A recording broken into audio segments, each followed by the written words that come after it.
Had our ancestors not been an extremely courageous and resilient people, we would have been wiped out from the face of the earth like many of the other indigenous tribes were. And so the fact that our ancestors resisted colonialism, resisted for 500 years, and fought and died and sacrificed, I think is the bedrock of who we are and what must always remain in the consciousness of our people. Being Kalinago, we'd find a lot of people have different ideas, different thinking. Is it just the street here, or is it just the, that Kalinago-looking man or woman that is really Kalinago? Is it not your feeling, your heart, your, the consciousness and so on?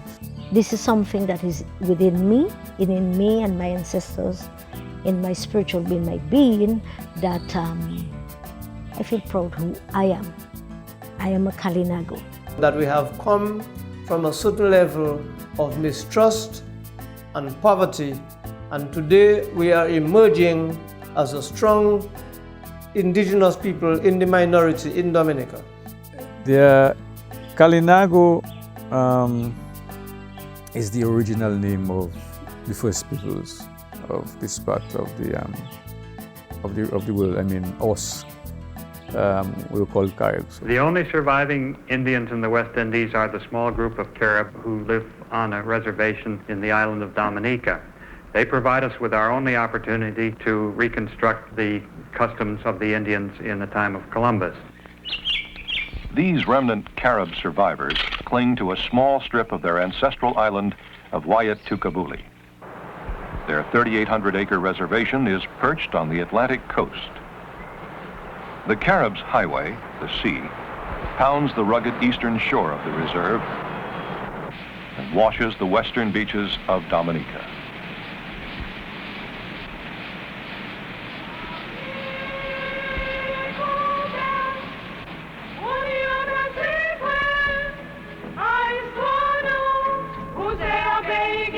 Dominica's bountiful natural assets provide a scenic backdrop for the drama of cultural survival being played out by the descendants of those ancient seafaring Garifuna.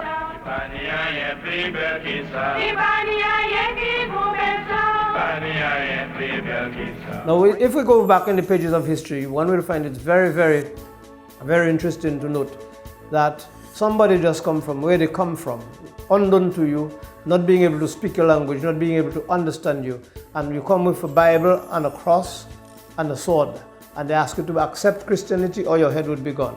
Point where the gold was, and if you can't do so, your head would be gone. And impose your culture, impose your system on the people, plant your flag and claim this land in the name of the king and queen.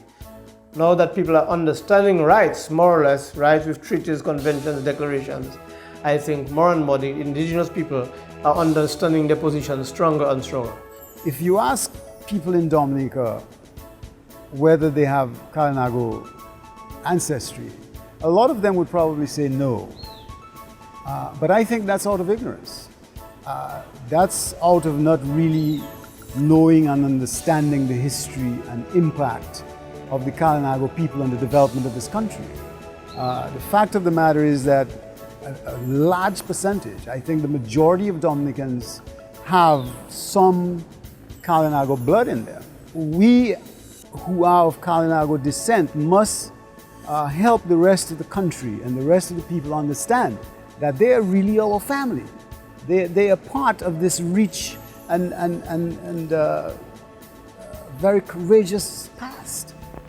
In certain families, the traditional technique of weaving waterproof pannier baskets has been handed down through the generations. The ancient seafaring Garifuna used pannier baskets to keep their belongings dry aboard their war canoes. The craftsman weaves two baskets with a waterproof layer of leaves between. With the two halves woven together, the basket is waterproof. Round baskets, whose design is of African slave origin, are fabricated from supple reed stock. The skills of intricate basket and hat weaving are passed on to the younger generation by the older craftspeople.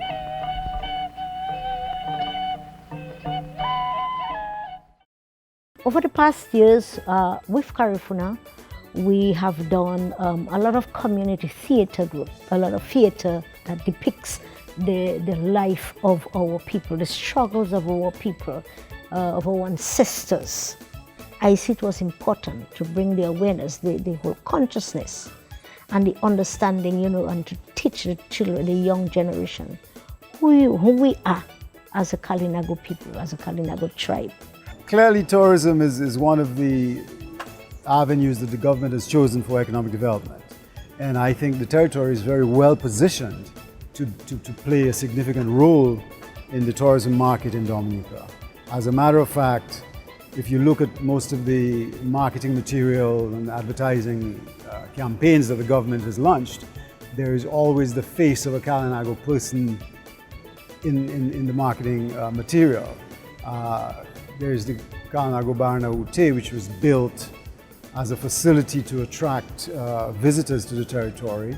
The fact that we have an indigenous tribe that is the last remaining descendants of a very courageous and resilient people, and the fact that this is the only territory in the entire Caribbean where our people can be found in a large number and sort of in a protected environment is something I believe that visitors would like to experience.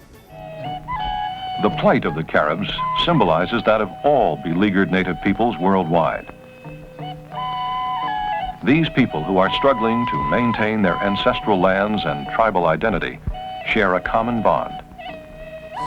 But at the same time, other Kalinago brothers were becoming conscious, because everywhere you would pass around in the non-Kalinago communities, they would call us Kwaib Sot, meaning stupid Carib. And eventually, you saw people like Rosie Douglas started making movements supporting the Kalinago and the indigenous people. We need good lawyers, we need good doctors, we need people who good politicians, people who can really speak out and know the rights of the indigenous peoples, our struggles, our history, and that sort of thing. In time to come, I believe that will be accomplished, and I hope that I might be wrong. Maybe in the next 100 years, maybe. Our young people has embraced education.